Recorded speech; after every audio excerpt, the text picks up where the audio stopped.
তারা মুখে বলে যে আমরা মূর্তি যদি আমার বাবারও হয় আমরা ভেঙ্গে চুরে চুরমার করে দেব। আর আজকে এই লোকেরাই আপনার 10 টাকা দিয়ে টিকিট কেটে মূর্তি দেখার জন্যে ওই আপনার গণভবনে যাচ্ছেন বা ওই জুলাই স্মৃতিসৌধে যাচ্ছেন। এটা কি সম্ভব? এটা কোনো আলেমের মুখ দিয়ে সমস্ত কথা আসতে পারে? তো এইটা আমি বলতে পারি না যে যাদের মুখে এক অন্তরে আরেক তাদের নামে মুনাফেক। এই সমস্ত আলেমদের থেকে আমাদের অনেক দূরে থাকা আমি মনে করি জরুরি, না হয় আমরা গোরমা হয়ে যাব। এই সমস্ত আলেমদেরকে বজ্রকণ্ঠে প্রতিবাদ করতে হবে, আল্লাহ যেন তাদের জন্য বদদুয়া দিতে হবে, আল্লাহ যেন এই সমস্ত আলেমদেরকে তার গায়েবী গজব দিয়া আসমানি বালা তার আসমানে উঠে নিয়ে যাওয়ার জন্য আমি এটাই বলবো। যা অথবা তাদের কপালে হেদায়েত যদি লিখা না থাকে আল্লাহ যেন তাদেরকে জমিনে দাফন করার ব্যবস্থা করে দেয়। দেখেন আলেম নামে জালেমরা মাথায় টুপি, কত সুন্দর সুন্দর দাড়ি, বড় বড় দাড়ি রাইখা এই যে মূর্তিগুলা বিরুদ্ধে তারা প্রতিবাদ করেছিল বজ্রকণ্ঠে।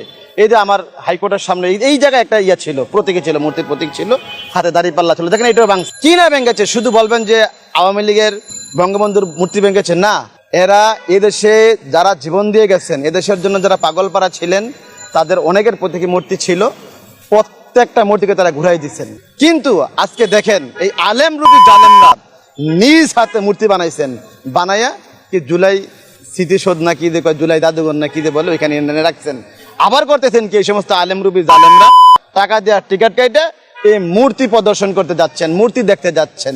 এই আলেম রূপে জালেম তাদেরকে যতক্ষণ পর্যন্ত আল্লাহর গজব দ্বারা এই দেশের মাটিতে আপনার দাফনের ব্যবস্থা আল্লাহ না করবেন ততক্ষণ পর্যন্ত এদেশে ইসলাম কায়েম হবে না। কারণ তাদের মুখে এক অন্তরে আরেক। আর